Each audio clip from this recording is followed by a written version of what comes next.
넘어오자마자 충격의 연속이었죠. 야, 이렇게 잘 사나? 북한이 이 정도 따라오려면 100년은 더 걸리겠구나. 자기 사적인 이런 걸 다 포기하고 김정은에게 가서 뭐 목숨 바쳐 일하고 싸우고 전혀 그렇지 않거든요. 그들이 주변에 폭탄이나 뭐나 있었으면 스스로 죽었을 거예요. 어떤 계기를 통해 탈북을 결심하게 되셨나요? 아마도 제가 탈북을 하게 됐을 때는 여러 가지 사건들이 계속 쌓이다가 더는 못 살겠다 이렇게 됐던 것 같아요. 저도 북한에서 세뇌 교육을 다 똑같이 받고 학교 때 누구보다 열심히 공부를 했거든요. 그리고 북한은 우리 한국사 이런 것처럼 김일성, 김정일 그 혁명 역사라고 있는데 그걸 또 공부를 잘해야 돼요. 그것도 남보다 더 많이 했던 것 같고요. 그래서 충성분자 이렇게 돼서 북한에서 가기 힘든 백두산답사라는 걸 갔었어요. 근데 백두산답사를 쭉 하면서 보니까 그때 제가 세뇌가 조금 벗어졌던 것 같아요. 그때 중국을 처음으로 봤거든요. 북한에서 교육을 받았을 때는 내 나라는 아름다운 삼천리 금수강산 이렇게 교육을 받았는데 중국 국경 쪽에 가니까 북한과 중국을 대비해 볼 수 있는 거예요. 강, 하천, 산 이런 것들이 보이면서 야, 저게 다른 나라는 참 잘 사누나. 그리고 또 김일성이 싸웠다고 하는 그런 혁명 전적지라던가 이런 데를 돌아다니면서 보니까 김일성이 그렇게 축지법을 쓰면서 위대하게 싸웠다고 하는데 그게 위대한 게 아니었구나 하는 걸 또 알았어요. 그러니까 예를 들면 보천보 전투라는 것이 있는데 아마 한국사에서도 한 페이지 언급될 만큼 나올 거예요. 그 보천보 전투가. 근데 북한에서는 엄청 크게 미화를 하거든요. 근데 제가 가서 눈으로 딱 보니까 제가 혼자 가서 그만큼 작살낼 수가 있더라고요. 밤에. 그 정도의 그걸 보면서 김일성이 엄청난 위대한 인물은 아니었구나. 그도 인간이었구나 하는 걸 그때 느끼게 됐고 그렇지만 그게 결코 탈북으로 이어지는 건 아니었죠. 군대에 가서 쭉 생활을 하면서 보니까 제가 있던 부대에 제가 신분이라고 해야 될까요? 그게 제일 낮았어요. 저는 농민 신분이거든요. 북한은 신분을 다 세 분화로 나눠놨는데 농민이 저 혼자 있었고 나머지는 아버지가 그래서 한 자리 하는 애들이 들어온 거예요. 저는 뇌물을 좀 줘가지고 운 좋게 들어가긴 했는데 그곳에서 노동당이 말하는 평등과 그리고 그 실상에서 차별을 이제 느끼게 된 거죠. 그리고 북한 군 같은 경우는 농민의 자녀는 장교로 진급이 안 돼요. 그래서 이런 누구나 꿈꾸면 꿈이 이루어진다는 사회가 왜 이러지 하고 막 그런 마음을 가지고 있던 차에 저희 아버지가 보위부에 잡혀가셨어요.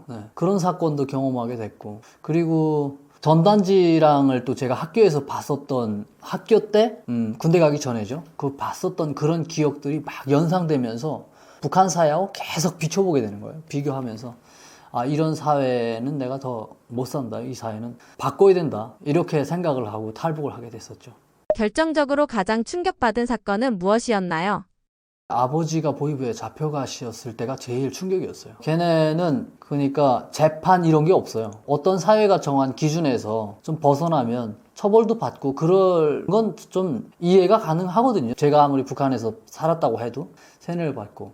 근데 아무런 재판도 없이 가족에게 어떤 재판의 결과라던가 이런 걸 알려주지도 않고 자기들 마음대로 한 개인, 한 인간을 막 물건 취급하듯 하고 인간의 존엄이 없이 취급한다는 것에 대해서 상당히 좀 반항심이 거기서 생겨났던 것 같아요. 일제 때랑 그 영화를 이렇게 보면요. 북한에서 간악한 일제를 형상한 영화를 보면 거기서도 일제가 재판을 하거든요. 말도 안 되는 저게 우리 민족도 아니고 일제도 재판을 이렇게 조선 사람을 하고 있는데 같은 조선 사람이라고 하는 내가 총을 들고 지키고 있는 나의 조국이라고 믿었던 그곳에서 나의 아버지가 이렇게 어떠한 명분 이런 거랑 잘 모르고 이렇게 잡혀가다 보니까 거기에서 상당히 화가 났었죠. 근데 저는 아버지가 잡혀간 이유는 알고 있었어요. 저희 아버지는 북한 사회에서 말하는 대로 이렇게 절대적으로 믿는 사람이 아니었거든요.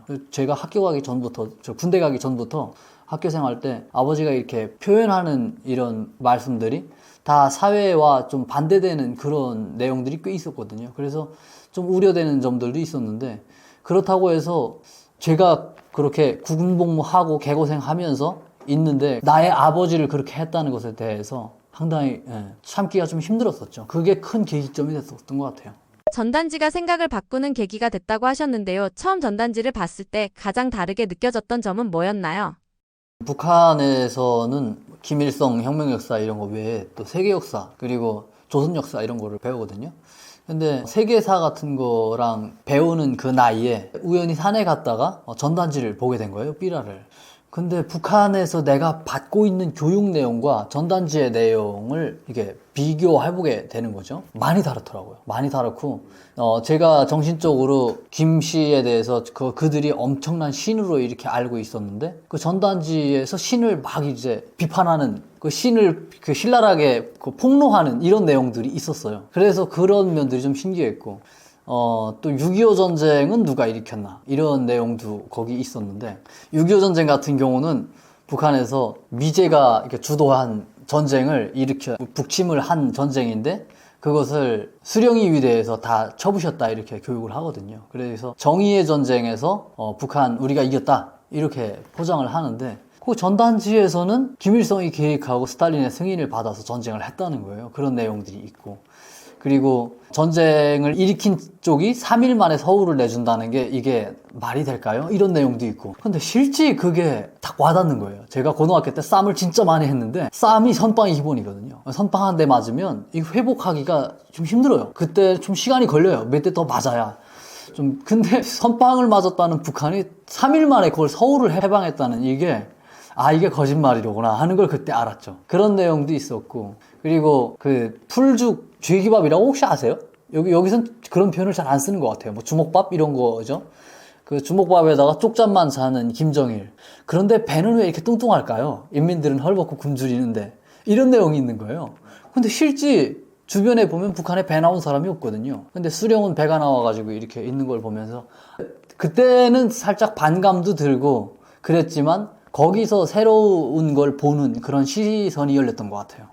삐라에 또 어떤 내용들이 담겨 있나요?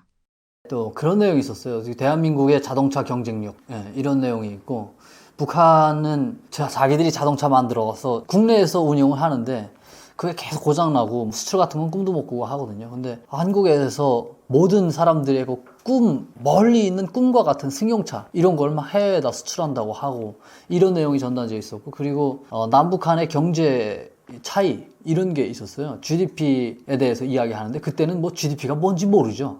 뭔지 모르는데 뭐 경제 수준이 어쨌든 북한은 한국의 10분의 1도 안 된다 이런 내용으로 거기 있는 거예요. 엄청 많이 차이 난다 이게.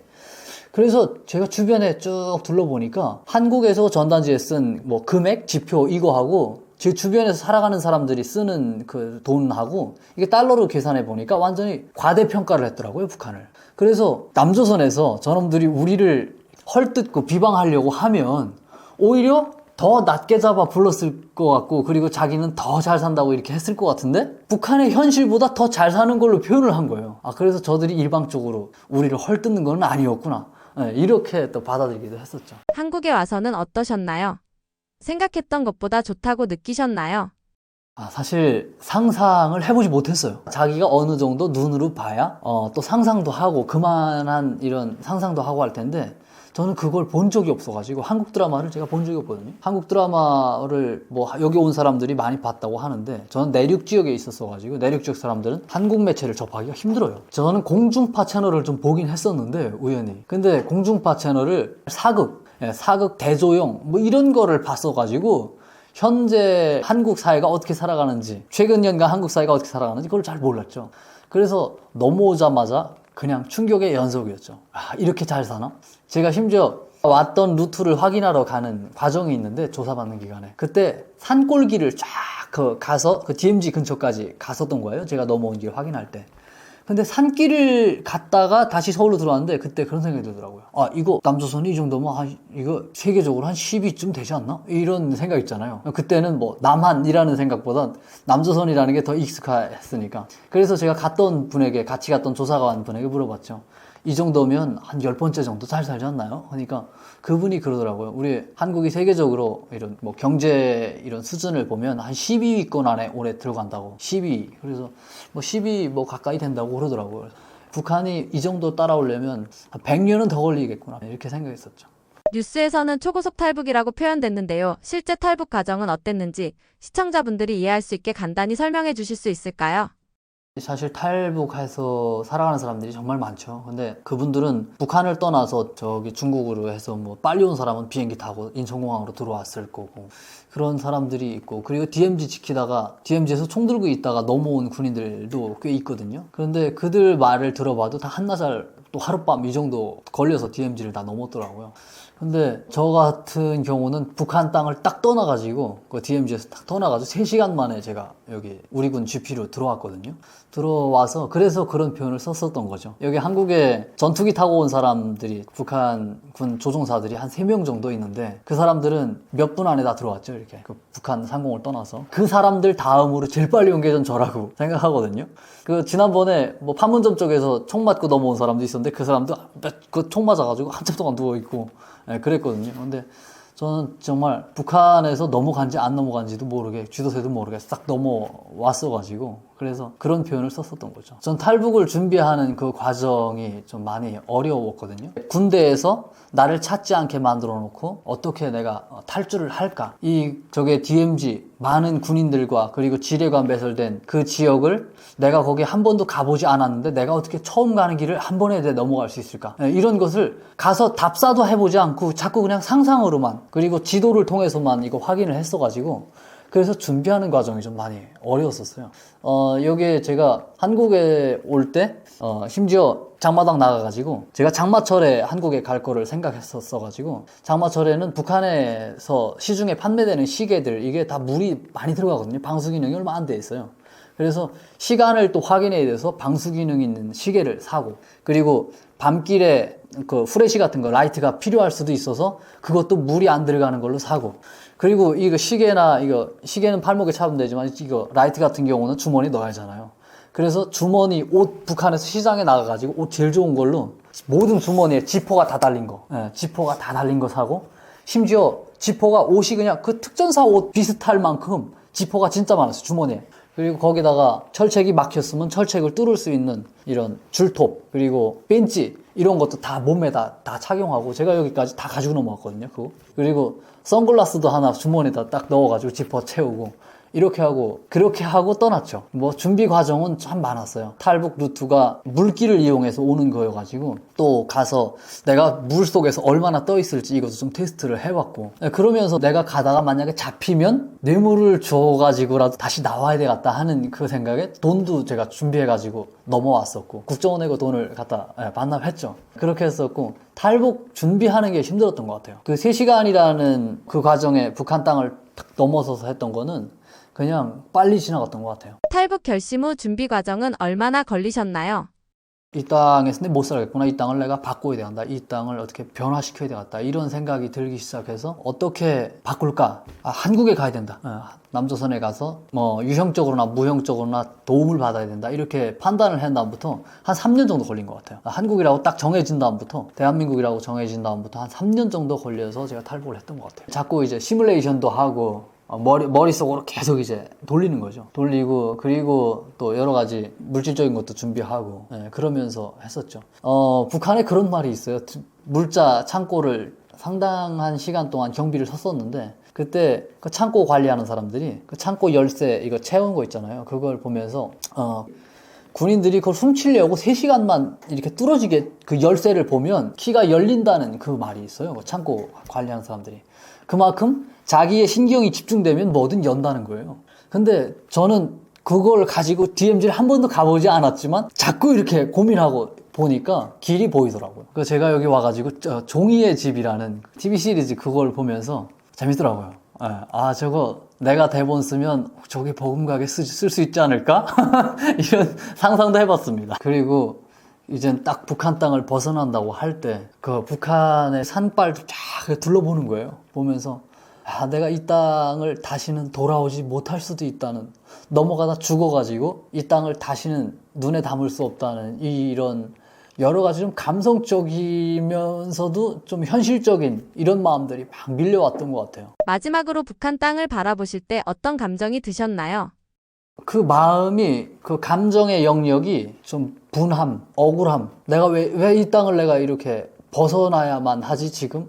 내가 태어난 이 땅, 누구나 고향 땅을 사랑하죠. 근데 그 땅을 내가 당장 지금 떠나가야 된다는, 또 죽음이 기다리는 저게 DMZ를 통과해야 된다는 그런 여러 가지 마음들이 막 착잡하게 밀려왔던 것 같아요. 감정에 너무 교차를 하는 그 시간이었던 것 같아요. 그래서 쭉 돌아보고 마지막으로 내가 너 산천을 내가 눈에다 담아보자 하고, 비가 그날 많이 왔는데 그날 쭉 둘러보고 그렇게 하고 또 마음을 다잡고 좀 그렇게 하고 떠났죠. DMZ를 넘어서 처음 한국 군인을 마주했을 때 북한에서 상상하던 모습과 달랐던 점이 있었나요? 제가 이제 DMZ를 넘어서 우리 군 쪽으로 절책으로 접근을 할 때 우리 군이 저를 발견한 거예요. 북한군 같은 경우는 제가 넘어간지 안 넘어간지도 모르는데 우리 군은 이제 저를 발견하고 불빛이 저에게 쫙 집중되더라고요. 집중되더니 귀순할 의사가 있는가? 의사가 있으면 남쪽으로 내려오라 이렇게 해요. 그래서 저도 이제 막 손을 흔들고 숨어서 침범하지 않는다는 걸, 이런 걸 제가 좀 이렇게 막 손을 흔들고 하니까 남쪽으로 내려오라 하면서 이제 쭉 안내 방송이 나오더라고요. 그래서 앞에까지 이제 힘겹게 철책 앞에까지 갔는데 철책문이 쫙 열리더니 우리 군인들이 뛰어나오는 거예요. 우리 군이. 그래서 저를 쭉 둘러쌌는데 제가 북한에서 본 적이 없는 그런 신체를 가진 집단이었어요. 엄청 위압감이 들고 눈만 이렇게 딱 내놓고 총구를 딱 들이대는데 신체가 엄청 크고 북한군보다, 그리고 그들이 신고 있는 전투화부터 시작해서 위압감이 팍 들더라고요. 그때 느낀 감정은 그거였어요. 그때 제가 주머니에서 이제 준비해왔던 지퍼를 탁 열고 선글라스를 이제 꺼내서 딱 이게 썼죠. 썼는데 아마 군인들도 아마 제가 주머니에 손 갔을 때 진짜 당황했을 거예요. 제가 뭐 수류탄을 꺼내는지 뭔지, 제가 그냥 무모한 행동이었죠. 무모한 행동이었고, 또 저는 이게 한국 사회가 인권이 보장된 이런 사회라고는 제가 상상도 못했으니까요. 여기 넘어가면 기다렸다는 듯이 사진 찍어서 다 폭로하고 이렇게 할 줄 알아서 안경을 이제 썼었던 거죠. 선글라스를. 그래서 군인들이 그래서 저를 이제 묶는데, 그때 제가 나는 내 집에 내 발로 찾아왔는데 왜 묶습니까? 이렇게 하니까 거기서 이거는 절차니까 따라줘야 됩니다 해서 아무 소리 못하고 이렇게 묶이고, 그리고 제가 가져왔던 작은 단도라고 해야 하나요? 그 작은 칼, 그리고 철책 끊는 거 장비들 다 내려놓고 다음에 묶여가지고 뒤로 묶여서 안에까지 이제 들어갔죠. 근데 군인들에게서 오는 위압감이 좀 많이 컸었어요. 거기서 뭐 그들이 저에게 총을 쏠 거라고는 상상하지 않았어요. 앞으로 벌어질 일이 어떻게 전개될지 이게 좀 많이 두려웠었죠. 우리 군을 접하고 우리 군의 차량에 태워서, 거기는 아마 뭐 한 개 중대 정도 있는 소초가 되니까요. 4단 지휘부쯤 되는 것 같아요. 그쪽으로 저를 이제 압송하는데, 차량을 타고 가는데 차량이 너무 좋은 거예요. 제 대기했다는 듯이 그 차량이, 거기 사단장 차가 금방 왔을 것 같진 않은데 북한군 사단장 차에 머금가는 그런 차량이 저를 이제 호송하고 있는 거예요. 그래서 좀 신기했어요. 우리 군 거기 앞에 쫙 차 주차해 놓은 것들 보니까, 타이어도 이렇게 보니까 타이어가 그냥 그 이빨이 너무 좋은 거예요. 제가 북한군에 있을 때는 그 타이어 뻥크 나는 걸 수리하느라고 너무 개고생을 했어가지고, 저도 운전병이었거든요. 그래서 같은 동종업계를 한번 둘러봤는데 잘 살더라고요. 지금은 북한을 바라볼 때 어떤 느낌이 드시나요? 여러 감정이 들죠. 모호하죠. 북한 바라볼 때. 저기 억압받는 인민들, 그리고 수많은 청년들, 10년, 13년 이 나이에 자기 생활, 자기 사적인 이런 걸 다 포기하고 김정은에게 가서 뭐 목숨 바쳐 일하고 싸우고 이런 면들을 보면 마음이 아프죠. 그들이 그만큼 헌신한 것에 비해서 그들이 10분의 1 아니면 100분의 1이라도 그들에게 그들의 삶에 좀 돌아왔으면 좋겠지만 전혀 그렇지 않거든요. 그들이 현대판 뭐 김정은 일가의 노예라고밖에 보여지지 않기 때문에 그에 대해서 많이 안타깝고, 그리고 제가 여기서 그들을 위해서 뛰어나게 해줄 수 없는 그 스스로에 대해서 좀 많이 미안한 생각도 들고요. 그리고 또 안도감도 들고요. 여기 이 땅에서 내가 아침에 눈을 뜨면 나는 지금 평온한 속에서 눈을 떴고 따뜻한 데서, 그리고 따뜻한 물에 샤워하고, 그리고 제가 뭐 어디 가서 혼밥을 먹든 뭘 먹든 쌀밥에다가 고기를 먹을 수 있고, 이런 점들이 감사하고 내가 북한에 없는 게 얼마나 다행스러운가, 뭐 이런 여러 가지 생각들이 드는 것 같아요. 포로가 된 북한 군인의 인터뷰 영상이 공개됐는데요. 과거에 북한 현역 군인이었던 입장에서 그 영상을 보며 어떤 생각이 드셨나요? 쟤네가 포로가 된 거는 쟤네 의지로 포로가 된 게 아니로구나. 사람이 총알을 탁 맞으면, 맞아본 사람의 그 증언에 따르면 쩔도를 하는 거예요. 탁 까무라치거나 정신을 잃는 거예요. 뭐 그런 순간에 아마 포로가 됐을 거라고 전 그렇게 생각을 했어요. 근데 이번에 그 다큐가 하나 나왔는데 그걸 보니까 진짜 그랬다고 하더라고요. 네. 그들이 정신만 온전하게 가지고 있고 주변에 폭탄이나 뭐나 있었으면 진짜 걔네가 스스로 죽었을 거예요. 근데 지금은 살아가지고 뭐 한국에 오겠다 이런 말도 하고, 그리고 실제로 또 오고 봐서 하고, 이런 마음들을 보면서 좀 어떻게 진짜 그들이 한국에 왔으면 좋겠지만 최소한 우크라이나에서 살았으면 좋겠다, 이런 생각이 들더라고요.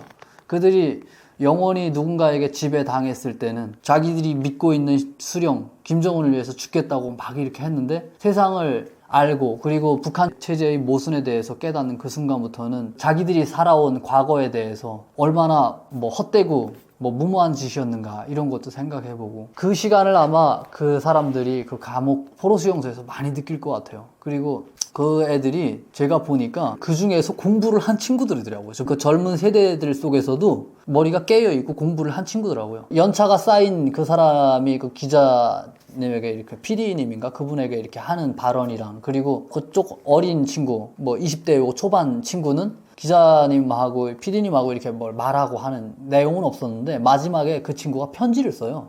편지를 쓰는데 편지의 내용은 어떻든 모르겠는데 편지 글체가 얘는 공부를 적당히 한 애가 아니에요. 편지 글체가 아주 엄청 잘 쓰더라고요. 그래서 쟤는 북한에서 공부를 많이 한 애로구나 하는 게 탁 들어오더라고요. 그들이 살아준 것에 대해서 너무 다행스럽고, 이전에는 적군이었지만 우리 대한민국에 돌아온다면 우리 대한민국에 정말 대체할 수 없는 그런 훌륭한 인물들로 될 수 있다고 저는 생각을 하거든요. 포로 수용소에서 한식은 못 먹어도 아마 북한군에 있었던 것보다는 삶이 나을 수 있어요. 감옥에 갇혀서 세상과 접촉할 수 없는 무기력함 이런 것도 있겠지만, 오히려 그 시간을 통해서 자기의 삶을 돌아보게 되고 생각의 시간을 가지고, 이런 게 오히려 그들에게는 앞으로 살아갈 삶에 좀 도움이 될 거라고 저는 생각되더라고요. 차라리 포로로 잡힌 게 축복이라고 생각하시나요? 축복이죠. 제가 지난번에 여기 넘어왔을 때, DMZ 넘어왔을 때 저에게 판문점 다시 보내겠다는 그런 멘트가 저에게 날아오는 거예요. 그때 제가 그렇게 답을 했었거든요. 차라리 죽여서 넘겨라. 그들이 정한 바운더리 안에서 배신이라고 누명을 쓰는 순간 다시 북한 땅을 돌아갔을 때 나에게 차려질 처벌이라던가 이런 것을 제가 누구보다 잘 알고 있기 때문에, 그래서 넘기려면 날 죽여서 넘겨라. 내가 여기에 죽음을 각오하고 넘어왔지만 넘기려면 나를 죽여서 넘겨라. 이렇게 반문을 했었고, 그리고 지난번에 실제 판문점으로 넘긴 사례가 있어요. 제가 국정원에서 조사받고 이렇게 하나원이라는 그 교육과정을 받는 동안에 북한에 넘겼거든요. 두 명을 넘겼는데, 그 사람들이 저는 차라리 북한에 가서 그냥 땅하고 총살 당하는 게 전 더 낫다고 생각해요. 뭐 우리가 삶을 살아갈 때 가장 처절하게 고민해야 되는 것이 자살이다, 뭐 이런 말을 하잖아요. 근데 오히려 그 사람들은 그 삶 속에서 그냥 자살을, 그냥 총살 당하는 게 오히려 천국이 있다면 천국에 갈 수 있고, 그 북한에서 그 생명을 유지해서 정치범 수용소나 이런 데 가면 그 사람들이 삶이 더 피폐해지고 정말 최악의 그런 루트를 걷는 과정이 되겠죠. 그래서 포로가 어찌 보면 축복이라고 제가 이렇게 말을 하는 겁니다. 한국 군부대에서 총기와 장비를 직접 보셨다고 들었습니다. 가장 먼저 놀랐던 첫인상은 뭐였나요? 제가 총이라던가 뭐 탱크라던가 이건 전문가가 제가 아니어가지고 그 총기의 성능, 그리고 제가 뭐 북한에서 AK 소총 뭐 많이 쏴보지도 못했어요. 50발 미만으로 쐈거든요. 뭐 8년 이렇게 군복무 하면서. 그러니까 우리 군에서 신병 교육을 마친 군인보다 제가 총탄을 조금 쏜 거예요. 그러니까 전문가적인 눈으로 볼 수는 없을 것 같고요. 우리 군이 그 개인들이 가지고 있는 전투 장비, 복장, 이런 점들이 제 눈에 제일 먼저 들어왔던 것 같아요. 그러니까 DMZ 넘어왔을 때부터 우리 군이 신고 있는 군화, 전투화 이게 딱 눈에 들어왔었고, 그리고 또 우리 군의 그 훈련이랑 가고, 제가 지난번에 KTCT라고 해서 저기 인제 쪽에 과학화 군사훈련단 이런 게 있거든요. 거기 가서 우리 군이 개인 장비 이런 것들을 보면서 이들이 전투하는 무기 이런 걸 떠나서 그 개인들이 신고 있는 신발, 옷 이런 것을 그 개인의 몸 보호를 위해서 최대한 노력을 했구나, 최대한으로 노력을 하고 있구나, 이런 걸 느꼈어요. 북한군은 방탄복이 없거든요. 근데 방탄복이 있고 여기 우리 군은, 그리고 신발이라던가 판초라고 하나요? 뭐 그런 거랑, 그리고 가다가 잠자리 펴고 잘 수 있는 이런 것들이 너무 좋았어요. 그런 점들을 봤을 때 북한에서는 인간 병기인데 정신만 뚜렷하게 가지고 수령을 위해서 목숨 바쳐 싸우라 하면서 총은 쥐어주되 그들이 산판에 그냥 걸어 다닐 수 있는 신발 정도만 신기거든요. 예, 그리고 옷이라던가 비 맞으면 다 자기 몸으로 말려야 되고 뭐 똑같은 인간인데 북한 군인들은 인간 취급을 못 받고 싸우는 이런 병기인가 반면에 우리 군은 군대라는 엄격한 체계 속에는 서는 살아갈지 몰라도 그들이 사용하는 필수품 이런 점들이 그 인간의 존엄에 맞춰서 설계가 됐다는 이 점이 놀라웠었죠. 북한에서는 총을 쏠 일이 거의 없으신가요? 훈련을 하려고 해도 이게 돈이 따라서지 않으면 훈련을 할 수가 없잖아요. 총탄 한 발 만들고 이게 구리, 화약 이게 다 돈인데 그러니까 북한에서는 총탄 한 발에 닭 한 마리다. 총탄 아껴 써라 이렇게 하거든요. 그리고 포탄 한 발엔 소 한 마리다. 그래서 북한에서 총 쏘는 거나 막 이렇게 마당탕 뚱땅 이렇게 총 쏠 때는 그거 다 카메라에 담아가지고 그 TV 여기에 다 선전 영상으로 다 내보내는 거예요. 우리 군이 이거 총탄 쏘는 걸 다 내보내면 사람들이 그거에 대해서 뭐 재미 이런 것을 뭐 느끼지도 않을 뿐더러 그리고 그게 선전 영상이 될 수는 없잖아요. 우리 사회에. 우리는 그냥 그 군인이니까 당연히 쏴야 되는 총탄인가 보다 이렇게 생각하는데 북한 군은 실탄 한 발 쏘기가 그렇게 힘든 거죠. 그래서 1년에 동계 훈련에 3발, 하계 훈련에 3발 이 정도를 주는데 그마저도 제가 넘어오기 한 2, 3년 전부터는 그마저도 총탄을 취급하지 않아요. 사격 훈련하는 거 말로 하는 거 있거든요. 왼쪽, 오른쪽 하면서 땅 말로 하는 그게 그들의 훈련 교본을 그래서 만들었어요, 그렇게. 그래서 그런 훈련을 뭐 하면서 하니까 돈이 없으니까 제대로 된 훈련을 할 수가 없죠. 뭐 수영훈련 이런 거 하려고 해도 산지에 있는 그런 부대들이 차 타고 빠르게 이동해서 강에 나가서 수영하고 이래야 되는데 강에 갔다 올 수 있는 뭐 차량도 뭐 부품이 없어서 다 고장나고 그리고 기름이 없어서 갔다 올 수 있는 환경도 아니고 하니까 땅 짚고 헤엄도 치고 그 훈련을 그냥 형식적으로 굶대죠. 돈이 있어야 뭐 여러 가지 비행기 전투기 조종사들도 뭐 비행기 타야 싸움에 실력이 늘 텐데 북한군은 그 석유 갖다 항공석유 갖다 넣는 거 그리고 항공기 엔진이라는 것도 그 수명 연장 그 시간이 있어가지고 공중에서 그 채공 시간이 있거든요. 뭐 예를 들어서 4,000시간 공중에 떠 있으면 그게 항공기 폐기된다는 이런 게 있기 때문에 기름이 있어도 띄울 수 없거니와 기름이 또 없어요. 그러니까 공중에 올라갈 수도 없고 그러니까 말로만 이런 훈련을 하고 그리고 정신교육 위주로 하죠. 일단 무기를 쥐어줬을 때 얘가 실제 확실하게 적을 향해서 방아쇠를 당겨라. 이런 교육을 중점을 두고 하죠. 전직 북한군의 눈으로 봤을 때 무기 하나만 놓고 봐도 이건 상대가 안 된다고 전력 차이가 난다고 느낀 부분이 있었나요? 우리 군 전투 차량 그리고 뭐 전차랑 쫙 세워놨어요. 그러면 그 중에서 뭐 제가 자세히는 모르겠지만 아마 80% 가동률은 보장할 거예요. 20% 고장나거나 정비해야 될 것들이 있죠. 훈련하면서.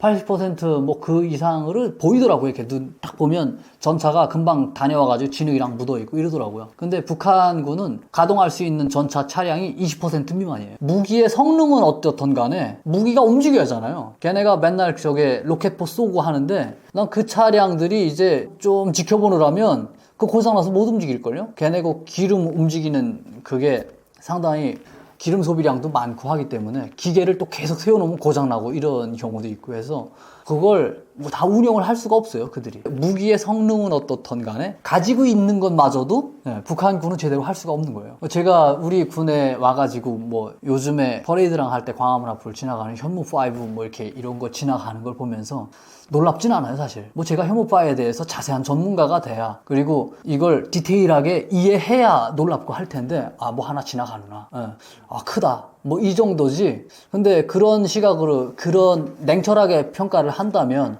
북한 같은 경우는 국제사회의 제재를 다 무시하고 핵무기 개발하고 그리고 심지어 그렇게 봉쇄하는 그 와중에도 자체로 위성 쌓아올릴 수 있는 능력을 다 가진 북한이잖아요. 그러니까 그 부분에 대해서 내가 현무5 지나가는 게 진짜 놀랍다 이렇게 말하는 게 어불성설인 거죠. 걔네 북한은 실질적으로 보여지는 대륙간 탄도로켓 쏘아 올릴 수 있는 뭐 재진입 기술은 어떻든 모르겠지만 쏘아 올릴 수 있는 능력을 다 가졌고 이런 것들을 봤을 때는 어떻게 어떻다 이렇게 볼 수는 없는 것 같아요.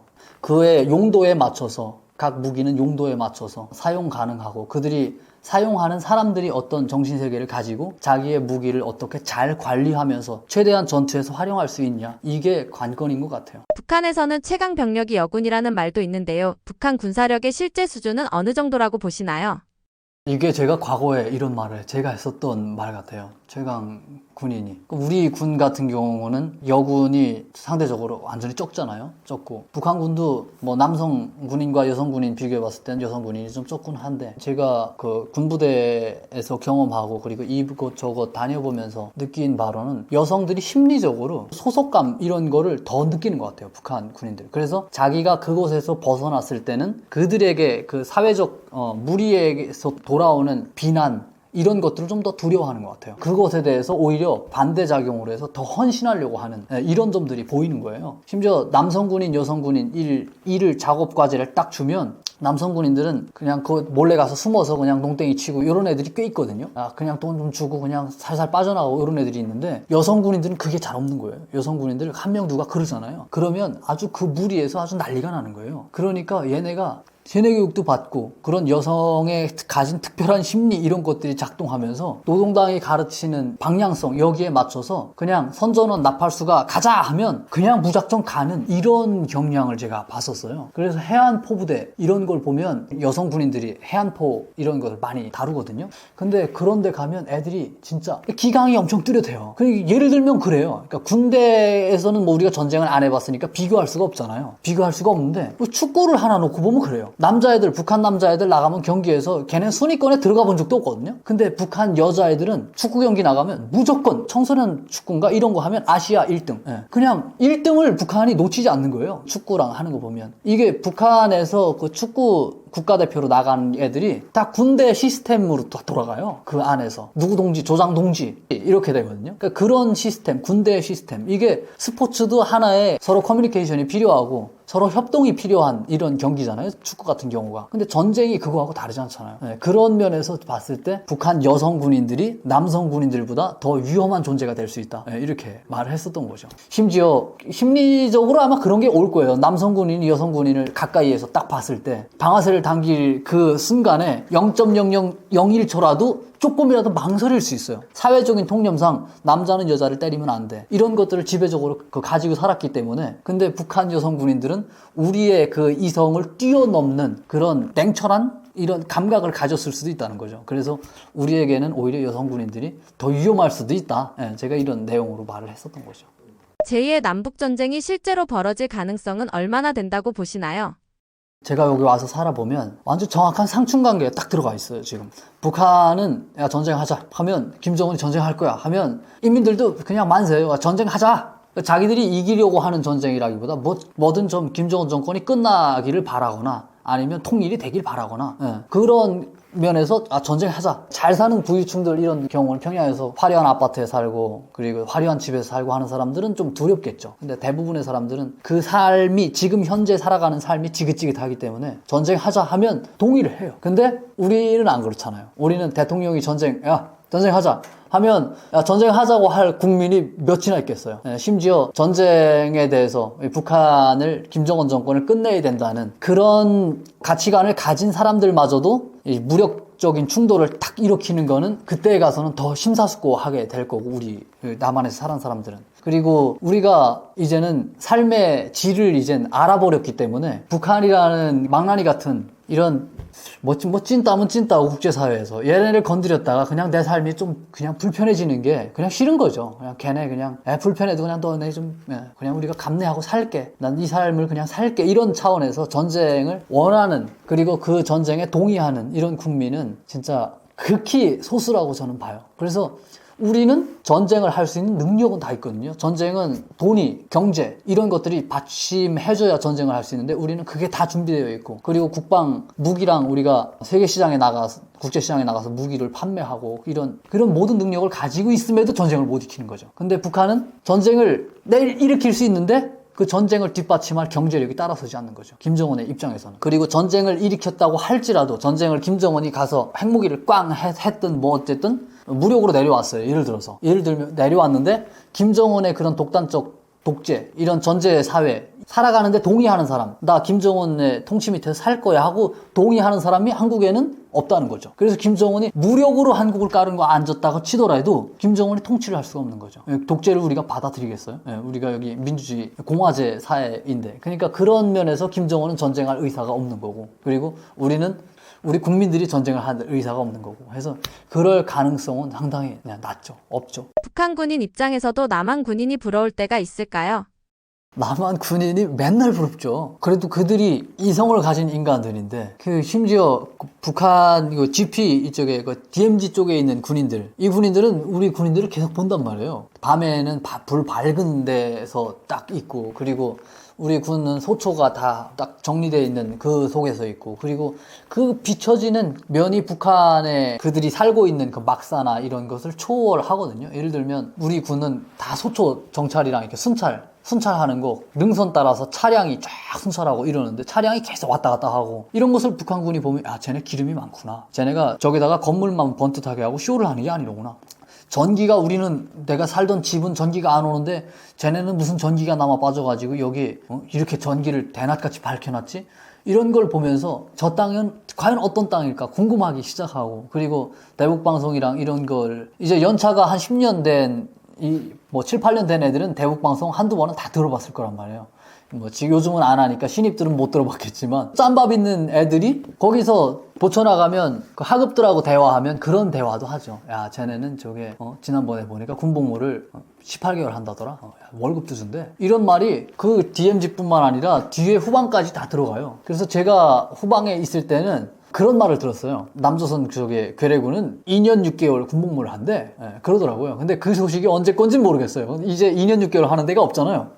2년 6개월 하고, 그리고 월급도 준대. 휴가도 왔다 갔다 한대. 이런 말. 그리고 그 절반 이상이 대학생이래. 북한 군에는 대학생이 한 5% 미만이거든요, 군 내부에. 근데 절반 이상이 다 대학생이래. 이런 말을 들었을 때 참 부럽기도 하고 신기하기도 하고, 대체 뭐지? 돈도 주고 군대가 어떻게 휴가도 왔다 갔다 할 수 있고, 그리고 왜 군복무가 저렇게 짧지? 궁금한 게 연속이었죠. 그리고 제가 그때 북한군에 있을 때 연평도 포격전에 대한 영상을 하나 봤었는데, 그 영상 속에서 우리 군이 이제 훈련하는 걸, 항공모함이랑 이런 데서 미군하고 우리 국군하고 이제 합동 훈련을 하는 걸 사진으로 탁탁탁 보여줘요. 근데 그런 걸 보면서 위압감이 들더라고요. 신체가 일단 다르고, 그리고 가지고 있는 분위기가 압도적인 거예요. 그래서 걔네 그 영상을 나중에 다 회수해서 없앴어요. 그걸 선전 영상으로 쓰려고 하다가 그게 제목이 남조선 괴뢰군은 우리의 철천지 원수다, 뭐 이런 내용이었어요. 그 적개심을 불러일으키는 그런 교육 영상이었는데, 이로 인해서 적개심이 아니라 저같이 다른 면을 보는 애들이 많은 거예요. 쫄아가지고 그런 면이 있어서 그 영상을 싹 다 회수해 갔어요. 그래서 북한군은 한국 군에 대해서 이제 표면상으로는 경계하는 면이 있지만, 대북방송이라든가 라디오라든가 이런 게 구전을 통해서 이렇게 흘러가면서 궁금해하고 어떤 건지 알고 싶어하고 이런 존재죠.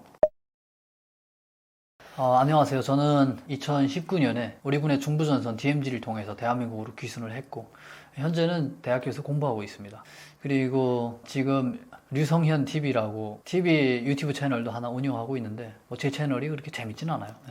관심 있는 분들만 와서 보시면 될 것 같아요. 지금 유튜브를 잘 못하고 있는데, 제가 어떤 걸 하고 있어서 이 고비를 넘기면 유튜브에도 좀 집중을 하려고 해요. 그래서 북한 사회에 대해서 제가 보고 느끼는 바 이런 것도 얘기하고, 그리고 한국 사회에 대해서도 좀 얘기하는 그런 채널이기 때문에 와서 관심 있는 분들 와서 한 번씩 봐주시면 좋겠습니다. 그리고 긴 영상 시청해 주셔서 감사합니다.